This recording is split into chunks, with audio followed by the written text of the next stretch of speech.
দুদিনের বন্ধুত্বে কেউ কারোর জন্য চোখের জল ফেলতে পারে এটা তো হাস্যকর। এরকম হয়তো অনেক অদ্ভুত কথা বা প্রশ্ন তোমাদের মনে আসতে পারে, কিন্তু বিশ্বাস করো, যখন আমি কলকাতা থেকে এই রিয়েলিটি শোটা করব বলে বেরিয়েছিলাম, এরকম হাতে দেখতে পাচ্ছ একটা ব্যাগ, ওই ব্যাগের মতনই ফাঁকা হিসাবে আমি গেছিলাম, কিন্তু ভর্তি করে যেমন গিফট নিয়ে আসছি, অনেক মেমোরিও এরকম ব্যাগের ভেতর পুরে নিয়ে আসছি। বন্ধুত্ব কিন্তু কখনো জানো তো তিথি নক্ষত্র, গরিব লোক ছোট লোক ধনী দরিদ্র দেখে হয় না। বন্ধুত্ব একটা ছোট্ট কথা, যেটা ছোট্ট মনের মিলের জন্য সারা জীবন টিকে যায়। কার সাথে বন্ধুত্ব পাতালাম আর কেনই বা পাতালাম, চলো তোমাদেরকেও দেখাই। আজকে ছিল দার্জিলিংয়ে আমাদের শেষ দিন। দার্জিলিংয়ে যাওয়া থেকে সময় যেন কাটছিলই না, মনে হচ্ছিল কখন বাড়ি ফিরবো কখন বাড়ি ফিরবো। আর এখন টাইমগুলো যেন হুড়হুড়িয়ে চলে যাচ্ছে, ঠিক যেমন আমার জীবন থেকে এই 20 জন মানুষ এখন হুড়হুড়িয়ে যার যার বাড়িতে চলে যাবে। খুব মনটা খারাপ করছে।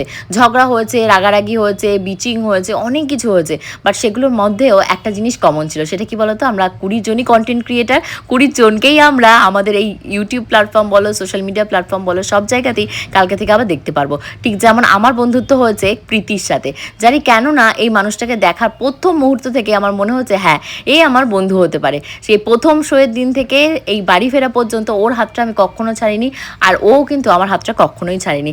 আমাদের বন্ধুত্ব যেন সারা জীবন এরকম অটুট থাকে। তোমরা সবাই প্রার্থনা করো, যারা যারা প্রীতির সাথে আমার পরবর্তী ভিডিওগুলো দেখতে চাও অবশ্যই কিন্তু ফলো করতে ভুলো না।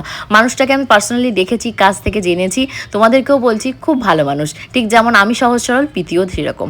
এখন লিটিল গোল্ড আমি খুব মজা করছি, আর লিটিল গোল্ডকে বলে দিয়েছি কানে কানে, মা আমি যে কানাকাটি করেছি এগুলো কাউকে বলো না। অ্যাকচুয়ালি কি বলো তো, প্রত্যেকটা মানুষই কিন্তু ইন্ডিভিজুয়াল, এবং তাদের ইমোশন মোশন সবটাই কিন্তু ইন্ডিভিজুয়াল হয়। ঠিক যেমন আমাদের আজকে মোশন নেই, কেন বলো তো, এই যে দেখতে পাচ্ছ যে গাড়িটা করে আমরা মানে তিস্তা তোষা এক্সপ্রেস ধরে এনজিপি থেকে কলকাতা ফিরবো বলে বেরিয়েছিলাম, সেই গাড়ি ড্রাইভার আমাদেরকে আবার আমাদের গন্তব্যে রেখে দিয়ে গেছে। মানে আমরা অলরেডি 25 মিনিট লেট। আমাদের ট্রেন রয়েছে 3টের সময়, ঘড়িতে এখন অলরেডি বাজছে 11টা।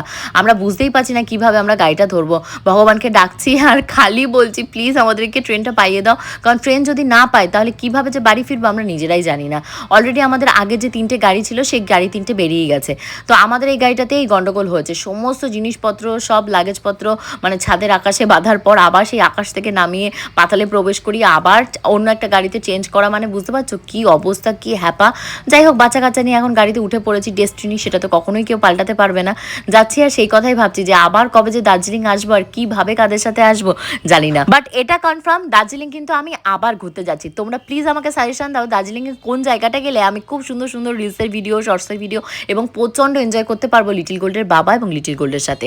এখন আমরা ট্রেনে উঠে গেছি। ট্রেনটা যে কিভাবে পেয়েছি, জাস্ট আমরা পাটা দিয়েছি ট্রেনের ওপর আর ট্রেনটা ছেড়ে দিয়েছি। লিটিল গোল্ড তো মানে অলমোস্ট আমাদের যে ওভারব্রিজ ছিল বা যেখান থেকে সিঁড়ি বেয়ে নামতে হয় মানে ট্রলিগুলো নিয়ে, মানে এক হাতের ওপর নিয়ে ঝাঁটা ঝাঁট নেমেছে। আমি তো ভয় পাচ্ছিলাম কেন না ভিডিও বানায় যে কি দজ্জাল মারে বাচ্চা